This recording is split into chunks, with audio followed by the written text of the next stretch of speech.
Bom dia, boa tarde, boa noite. Espero que essa mensagem chegue para você num momento mais adequado.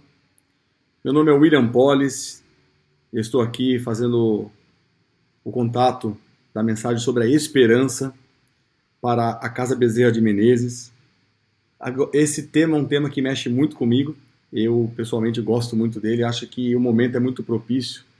Então, que a gente possa hoje estar falando sobre esse assunto e principalmente a partir dele, o que a gente possa colocar em prática, né? Antes da gente começar o nosso contato aqui hoje, nosso bate-papo, vou convidar você para fechar os seus olhos, respirar fundo e agradecer a Deus pela oportunidade de poder hoje falar desse assunto tão importante, que esse assunto possa ser fonte de inspiração para que o dia, a semana, o mês seja melhor. Assim seja. Muito bem, então, falando um pouquinho de esperança, esperança, se a gente busca na etimologia, a origem da palavra, ela vem do latim. Esse SPE, que é a raiz da esperança, significa prosperidade, significa evoluir conforme esperado, tornar-se próprio. Mas também significa semente, origem, gênese. Então, se a gente buscar algumas palavras que também têm essa mesma raiz, nós temos espargir, que é a gente espalhar a semente, espalhar, espraiar, esperma, espuma, esporo. Todas essas palavras com essa raiz ESP, ela traz essa ideia de prosperidade, nascimento, semente. Aí é muito importante a gente só tirar uma dúvida aqui, que esperança é do verbo esperançar, ou seja, é uma ação. É diferente do verbo esperar, que é uma situação passiva. Então, essa esperança do verbo esperançar é o que a gente vai estar falando aqui hoje. Trazendo um pouquinho aqui de conteúdo doutrinário para poder embasar, no Evangelho segundo o Espiritismo, no capítulo 5, item 13, nós temos o seguinte texto que vai dar o início aqui para a gente poder conversar sobre o tema. Olha só que legal que diz. O homem pode suavizar ou aumentar o amargor das suas provas. Isso depende conforme o modo com que ele encara a vida terrena. Tanto mais sofre ele, quanto mais longa se lhe afigura a duração do sofrimento. Ora, aquele que a encara do prisma da vida espiritual apanha num golpe de vista a vida corpórea. Ele a vê como um pontinho no infinito. Compreende-lhe a certeza e reconhece, a curteza, perdão, e reconhece que esse penoso momento terá presto passado. A certeza de um próximo futuro, mais ditoso, melhor, o sustenta e anima, e longe de se queixar agradece aos céus pelas dores que o fazem avançar. Então, partindo desse enredo aqui, eu quero trazer algumas experiências, algumas vivências que traz para a gente coisas práticas de como que a gente pode encarar a questão da esperança no dia a dia. Tem um filósofo alemão, ele além de filósofo, ele é várias outras coisas, ele é do século XVIII, ele fala uma frase que é muito interessante, que até o Cortella, Mário Cortella, ele repete, né? A tragédia não é quando o homem morre. A tragédia é quando o que morre dentro de um homem é o que morre quando ele está vivo. Então, a tragédia não é quando o homem morre. A tragédia é o que morre dentro dele enquanto ele está vivo. E, coincidentemente, nós vivemos um momento em que o medo toma conta. O medo está presente a todo momento. As pessoas estão em estado de crise de ansiedade, excesso de depressão, tomando remédios. Um terço da população brasileira, segundo a Anvisa, toma remédio para poder dormir. Um terço, um em cada 3 pessoas. Então, o que está acontecendo, né? Qual que é essa loucura toda? Que tragédia está sendo cada vez mais comum em cada um de nós? O que está morrendo dentro da gente, né? Que faz com que a nossa vida perca o sentido, a gente fica sem direcionamento, questiona coisas que têm o objetivo de fazer com que a gente aprenda, a gente começa a questionar o que é bom para o nosso aprendizado. E é nessa linha que a gente vai aqui. Marque bem essa frase, porque essa frase ela vai ser muito importante, muito além desse bate-papo nosso aqui. Só se reconhece o que se conhece. Só se reconhece o que se conhece. Bom, se a gente puxar um pouquinho, 10, 15 anos atrás, e falasse que eu ia usar a internet de um celular, usando uma conexão 3G, isso não era cabível, a gente nem imaginava que isso era possível. Se puxar um pouquinho para trás, nem o Wi-Fi a gente tinha.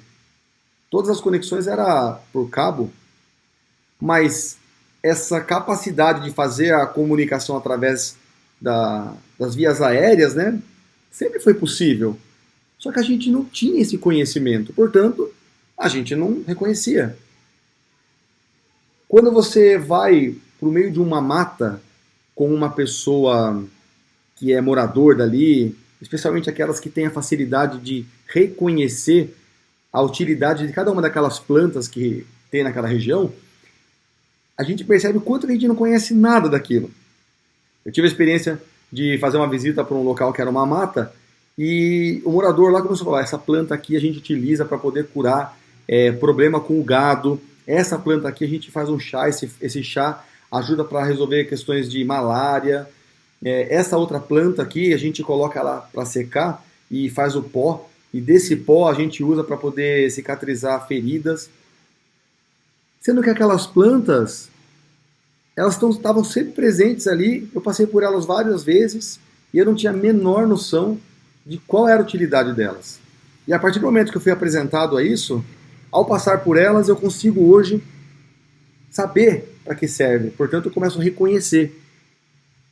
Hoje mesmo, eu ouvi um canto, me chamou a atenção um canto de um passarinho, e aquele canto, eu já tinha ouvido ele várias vezes, mas eu nunca prestei atenção. Me chamou a atenção e eu perguntei, falei, o que é esse barulho aí?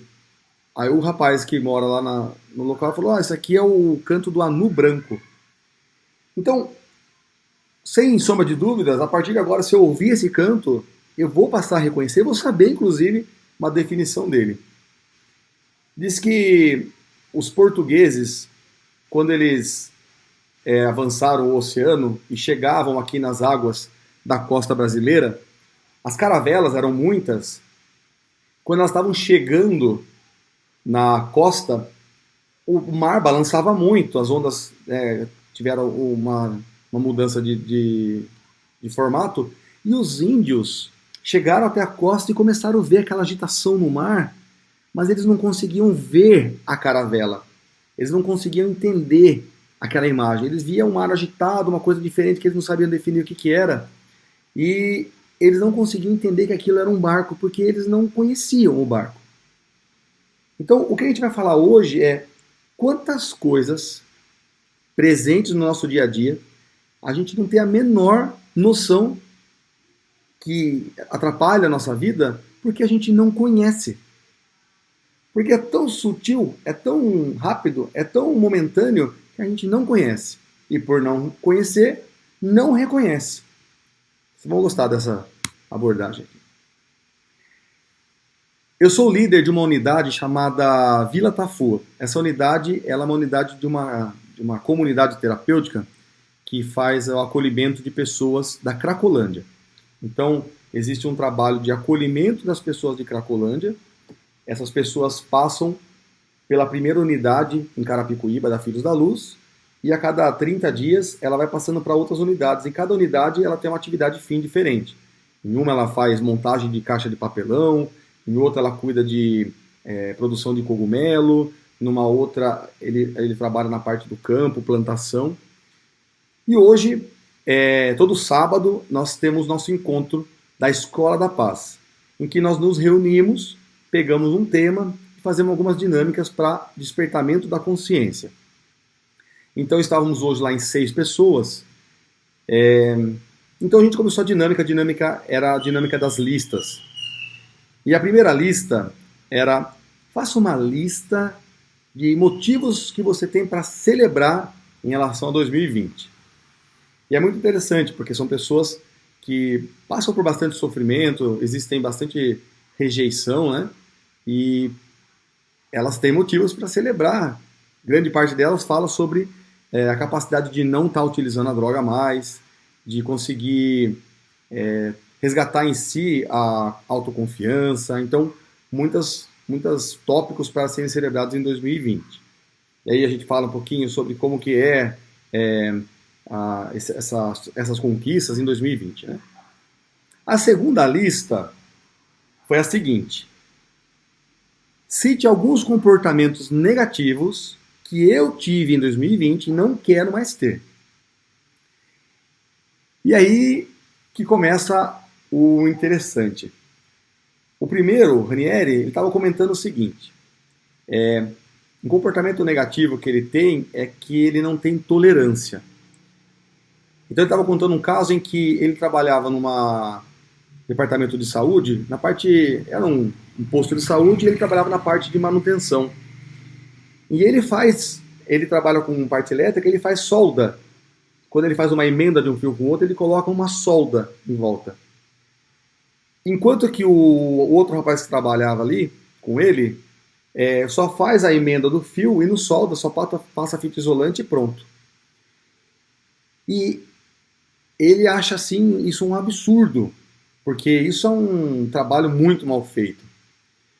O outro residente, né, o Ivari, estava comentando o seguinte, que é muito comum ele engolir muito sapo. As pessoas tiram sarro dele, amigos, familiares.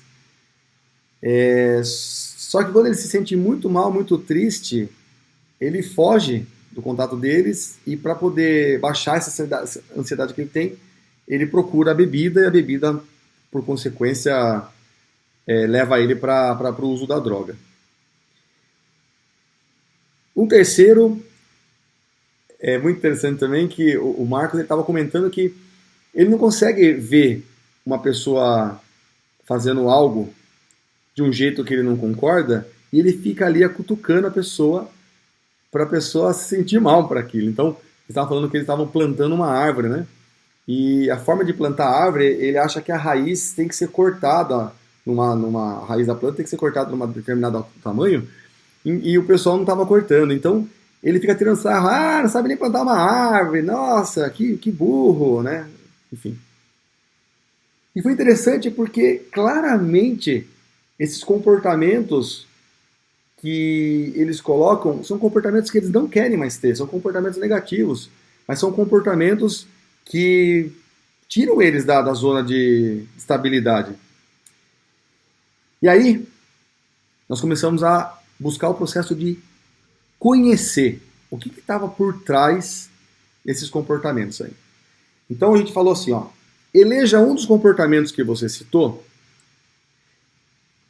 e antes de chegar no ponto que gerou o estresse, a briga, a ruptura ou algo na relação, quais foram os passos anteriores que aconteceram? E aí, pegando esse primeiro exemplo aí do rapaz que faz a solda nas emendas de fio, ele falou que chegou lá pro parceiro dele e queria falar, cara, viu, fazer a solda no fio dá qualidade para a emenda, gasta menos energia, a qualidade do trabalho é muito melhor. Então o que ele estava fazendo ali? Ele estava colocando todas as tentativas que ele fez de mostrar que a forma que ele fazia era melhor do que algo que o companheiro estava utilizando. E aí o cara não deu muita bola, falou que cada um faz do seu jeito, ele não aceitou aquilo e começou a murmurar, a bater a mão assim, meio que de propósito para chamar a atenção do outro, resmungar. O outro já revidou, falando que vai procurar seu trabalho para fazer, ao invés de encher meu saco, e aí já vira aquele fuá todo. Então perceba que os passos anteriores foram todas tentativas de alguma coisa. E que coisa que a gente chegou à conclusão de todas elas? Qual o ponto comum que todas essas histórias, todos esses comportamentos negativos e os passos anteriores que trouxeram tinham em comum? A frustração em relação ao outro. Então, comum a todos eles, a mim também, contei minha história é que eu gosto que as pessoas em casa acordem cedo. E eu gosto de acordar cedo, né? Eu acho que acordar cedo é vida, porque diz que Deus ajuda quem cedo madruga, e eu acho que isso é muito importante. Só que eu levo muito a sério. E quando as outras pessoas aqui de casa, minha esposa, meus filhos, não estão afim de fazer isso, eu fico chateado com isso daí. Isso me frustra. E aí eu já fico um cara de bravo, já fico zangado, já quero ficar cutucando, bata a porta meio que de propósito. Então a gente relatou esses problemas e em comum a todos nós, o que a gente encontrou foi o seguinte: eu me frustro em relação ao outro. E por que eu me frustro em relação ao outro? Porque eu espero que o outro veja que o meu jeito de fazer as coisas, a minha visão, é a visão correta. E como o outro não está muito aberto para ouvir isso daí, ele não aceita muito, eu fico frustrado. E por ficar frustrado, ou seja, a minha expectativa era que ele aceitasse, ele não aceita, a minha frustração vai mais para cima, esse desequilíbrio torna a convivência ruim, e aí isso só vai se desdobrando, porque o outro também se frustra e só vai um jogando mais terra no caminhão. E tudo isso tem a ver com o seguinte: imagine que você tem a sua caixa da verdade absoluta. E eu tenho a minha caixa da verdade absoluta. A minha caixa da verdade absoluta tem as minhas crenças, a forma com que eu vejo o mundo, o que eu acho que é certo, o que eu acho que é errado. Então eu coloco tudo nessa caixinha aqui. Então tem um monte de características que faz com que eu olhe para o mundo e fale, ó, o mundo para mim é assim, ó. E aí o que acontece? Eu quero que as pessoas aceitem a minha caixinha. Ó, estou te dando uma caixinha, eu quero que você aceite ela. Só que a pessoa do outro lado, ela também tem a caixa dela. E ela não vai aceitar isso. Normalmente, dificilmente a pessoa vem e aceita a minha caixa. E mais ainda, ela quer que você aceite a caixa dela. Então, de forma mais prática, imagine que eu acho que determinada linha política é a melhor. O outro acha que é outra linha política. E qual que é a raiz de tudo isso? A raiz de tudo isso tem a ver com aquilo que a gente consegue enxergar. Olha só, vou pegar esse celular de exemplo aqui. Ó. Se eu olho para a traseira do celular, ela é azul. E se eu olho a frente do celular, aqui na tela desligada, ela é preta. Então imagine que existe uma pessoa olhando para o lado preto da tela, enquanto o outro está enxergando o lado azul da tela. Esse que está do lado de cá fala assim, não, mas é porque o celular é azul. E o outro que está do lado de cá fala, não, é preto. Então quando a gente começa a levar isso, expandindo isso para outros exemplos que acontecem no nosso dia a dia, a minha verdade absoluta é o que eu consigo enxergar. O que eu consigo enxergar tem a ver com a forma que eu fui criado, as experiências que eu vivi, as influências que eu tenho, o conhecimento que eu tenho, o conteúdo que eu adquiro. Então, se eu só trago para dentro de mim conteúdos que me manipulam, eu aceito as fake news, por exemplo, e levo elas como verdades absolutas, eu vou querer empurrar essas verdades absolutas nos outros. E outra pessoa que tem outra fonte de referência, outros tipos de conteúdo, não vai aceitar essa caixa da verdade absoluta e vai querer empurrar dela. Bom, logo nós temos um ponto aí em comum que é a frustração em relação ao outro. E aí conversando, é legal porque o debate ele esquenta, né? Ele é bastante valoroso. A gente percebeu que qual era o antídoto, ou a forma com que a gente poderia ter para poder inverter essa posição. Transformar aquela situação negativa em uma situação positiva. Para ilustrar um pouquinho, tem uma historinha muito interessante que um amigo meu, o Ivo, contou, que é a seguinte. Diz que a esposa chega para o marido e fala assim, marido, a nossa empregada está indo embora. O marido fala assim, problema seu, você que vai ter que limpar a casa. Aí ela repete, não, mas Não é assim não, ela está indo embora porque ela está grávida. E o marido retorna, ué, problema dela, ela que vai ter que criar o filho. É, mas ela está indo embora porque ela falou que está grávida de você. Aí o marido olha para ele e fala, ué, problema meu. Então nessa linha do problema seu, problema dela, problema meu, pense que cada problema que está aqui é um problema da a caixinha da verdade que está tentando ser empurrada para você e você não quer aceitar, ou caixinhas da verdade que você aceita. E aí, quando você abre a caixinha que você recebeu, você não fica contente com aquilo, com o que tem dentro. E quantos problemas, todos os dias, várias vezes por dia, alguém quer jogar para cima da gente? Quantas frustrações que outras pessoas com quem a gente relaciona, a gente claramente a pessoa de forma inconsciente quer empurrar para a gente. Então, o primeiro passo que a gente começou a debater, olhando para esse comportamento, e a gente começa a conhecer, é: tem problema que é meu, mas tem problema que não é meu. Então, quer ver um exemplo prático?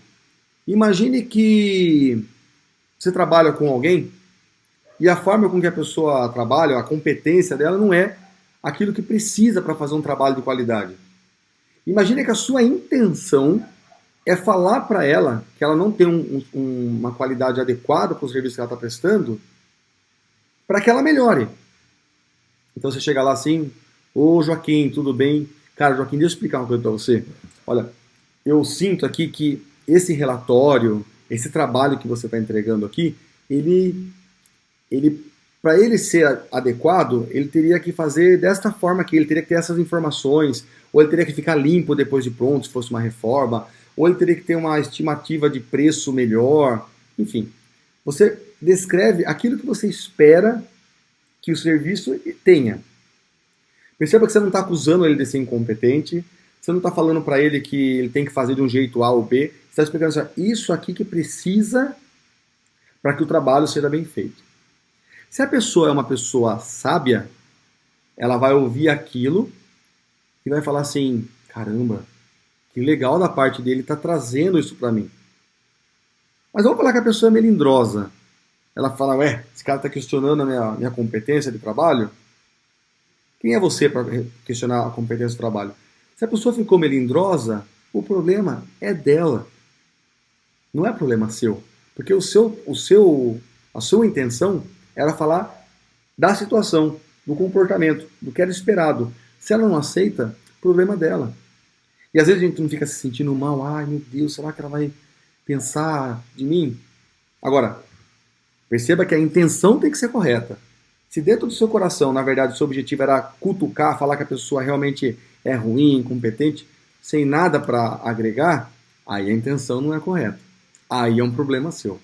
Então esse problema seu, problema dela, problema meu, é incrível como ele sintetiza várias situações que no dia a dia a gente carrega e não era para estar carregando. Então a gente está falando um pouquinho aqui de aceitação. E olha o gancho. Se esperança é uma ação, aceitação é uma das ações práticas que a gente busca, ou poderia começar a buscar, para que a gente coloque a esperança em prática. Porque olha que interessante, a aceitação é o ato de aceitar. Mas é muito importante a gente dar uma detalhada melhor nisso daí. Porque aí, nessa linha do aceitação, nesse debate de hoje, o pessoal fala assim, mas se eu ficar aceitando, eu não estou sendo tonto? Aí o pessoal vem, eu uso uma gíria, né? Eu não estou sendo Loki, eu não estou sendo patife de ficar ali aceitando. Então, assim, vamos dar uma ajustada aqui. Aceitação. O que não é aceitação? Ceder sempre. Sabe naquela linha de marido e mulher, por exemplo? Eu cedo uma vez, eu cedo outra? Não tem a ver com ceder. E muito menos com ceder sempre. Também não tem a ver com ser bobo, ser tonto, ser submisso. Aceitar não é isso. O que é aceitar? Aceitar é buscar entender a motivação do outro. Por que o outro age daquela forma? Buscar compreensão. Num termo mais comum, é ser empático, ter empatia pelo outro. Ou seja, você tem a capacidade de tentar buscar qual é a raiz do cara, o que ele enxerga. Naquela linha que a gente falou agora do telefone, né? Por que ele enxerga azul? Por que ele não enxerga preto? Por que ele enxerga largo e eu enxergo fino? Então, quando eu começo a entender isso, eu começo a buscar a raiz, no mínimo, eu tenho o processo de aceitação. E olha que legal uma frasezinha para ajudar a gente a sintetizar isso daí. Aceitar e compreender, sempre. Concordar, talvez. Então, quer ver um exemplo prático? Imagine o seguinte: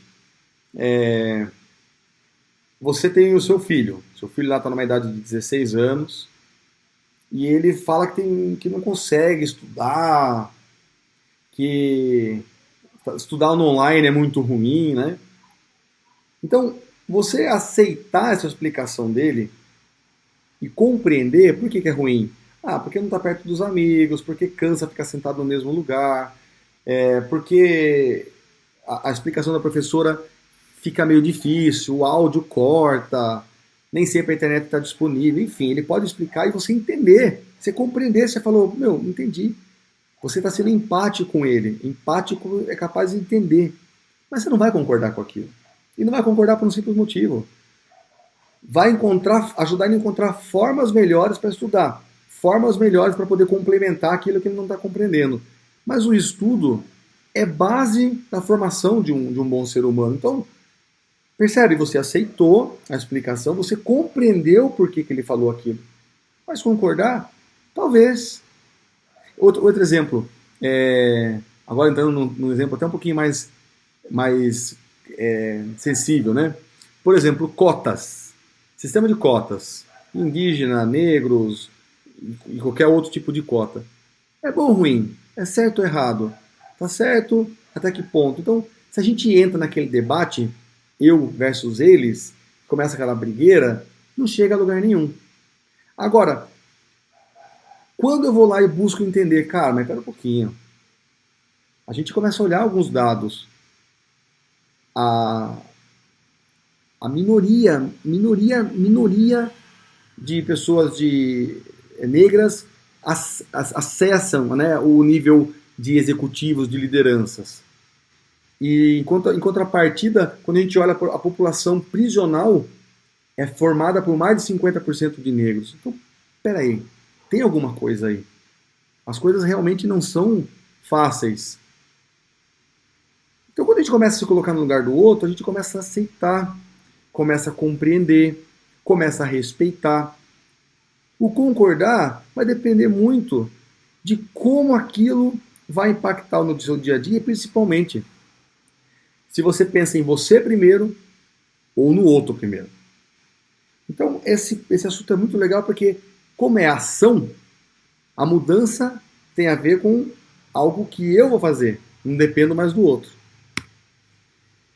Aí, a gente fez a primeira lista, que é a lista daquilo que a gente realmente acredita ser uma coisa importante, né, de motivo de alegria em 2020. Depois nós pegamos os itens, comportamentos negativos que não queríamos mais fazer. Fizemos um trabalho lá de olhar para esses comportamentos, aí fizemos o seguinte. Pega o comportamento ruim. Quais foram os passos que chegaram até ali ao momento da cisão, da briga, por exemplo? E o que você vai fazer diferente daqui em diante? Se você tivesse com essa cabeça agora, com essa consciência, sabendo que a minha expectativa, a minha caixinha da verdade, eu estou tentando empurrar sobre o outro e o outro não vai aceitar, eu já tenho essa consciência, o que eu faria diferente? Pegando aquele meu exemplo, né? Em que eu acordo cedo, eu quero que as pessoas acordem cedo comigo, elas não acordam, aí eu começo a murmurar, bato a porta, fico fazendo cara feia. O que eu faria diferente? Então, pegando aquele passo a passo, acordei cedo. Aí eu olhei para as pessoas e vi que elas não querem levantar. Então, eu posso procurar, por exemplo, nesse momento, ser sedutor, no seguinte aspecto. Eu sou uma pessoa que convença o outro, porque aquilo que eu estou oferecendo é legal. Então, imagine que eu chego e preparo um belo café da manhã, surpreendo a esposa com o café da manhã, bem bonitinho, bem caprichado, falo, olha o que eu fiz para você, ó. Então você não tá mais falando para acordar cedo. Você tá falando, olha o café da manhã que eu preparei para você. Então, olha que legal a criatividade em transformar uma situação que até então era negativa em positiva, por quê? Porque eu tenho a consciência que eu não quero mais empurrar a minha caixinha da verdade sobre o outro. Então, nós fizemos esse exercício e é muito interessante o que saiu, né? Das pessoas que estava lá, que era o Luiz, comentou que teve uma oportunidade que ele trabalhava numa indústria de construção civil e aí ele precisava aprender a operar uma máquina, uma retroescavadeira, e a pessoa que estava lá fez corpo mole, prejudicou ele, segundo ele deixou até a retroescavadeira mal estacionada lá e quando ele foi pegar quebrou, teve que pagar do bolso a peça e tudo mais. Passaram-se alguns meses, inverteu a posição. E aí ele que teve que ensinar a nova máquina para aquele cara que anteriormente não quis ajudar ele. E naquela época, ele deu uma dificultada na vida do outro. Ele colocou assim, poxa, com esse pensamento, quando o cara viesse, eu daria o meu melhor para ensinar para ele da melhor forma possível a operar a máquina nova, porque essa era a minha forma de poder tirar de mim aquele sentimento ruim que eu carrego até agora. Então, com essa conversa, ele falou: poxa, dá para mudar daqui para frente em pequenas atitudes. Então, eu vou narrar essa história aqui e esse conteúdo todo aqui ele é feito sobre esse livro chamado Momentos de Esperança. E tem uma historinha lá que fala o seguinte. Esse Momento da Esperança é da Joana de Ângelo, né? Psicografado pelo Divaldo. É muito fantástico. Que ele fala sobre o olhar, né? O olhar apreciativo. Aquele olhar que olha para os problemas com uma nova visão. Algo sempre a entender como que eu faço para transformar, de forma atitude, ação, aquele meu olhar, né? Narra-se que um monge que vivia na mendicância, sem abrigo, recolheu-se numa gruta para o repouso noturno, em bela paisagem banhada de luar. Adormeceu, veio um bandido e lhe furtou a capa de que se utilizava como agasalho. O frio da madrugada despertou e, dando-se conta do infortúnio, porém fascinado pela claridade da lua, aproximou-se da entrada da gruta e, emocionando-se com o que viu, exclamou: "Que bom que o ladrão não me furtou a lua!" E sorrindo, pôs-se a meditar. E aí ele deixa uma mensagem que desesperar-se nunca. A mensagem que eu quero deixar aqui é que a mudança de 2021, e se você estiver assistindo isso num outro momento, a mudança é somente a minha mudança. Não pode, se uma mudança depende que o outro mude, é frustração certa. E a esperança é a ação que dependa de mim. É sair do passageiro e assumir o volante da minha vida. É deixar de ser uma criatura que reclama, ó vida, ó céus, e passar a ser o Criador. Enquanto alternativa, agradece mesmo pelos problemas. Busca, aquelas situações que põem à prova, conectar-se a Deus através da oração, se colocar no lugar do outro e encontrar uma forma de mudar o resultado daquela situação que anteriormente seria negativa.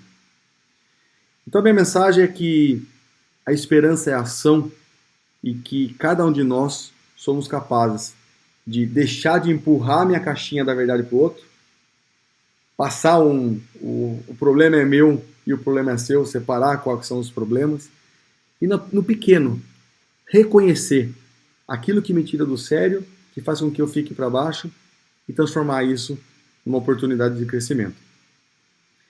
Meu desejo é que 2021 seja excelente para todos nós. Não vai ser fácil, claramente não vai ser fácil, mas o momento é de transição, a gente está num momento muito bom. A gente vai olhar para isso no futuro, olhar para esse momento e agradecer muito a qualidade com que a sociedade como um todo vai atingir. Um grande abraço, fique com Deus e Deus abençoe.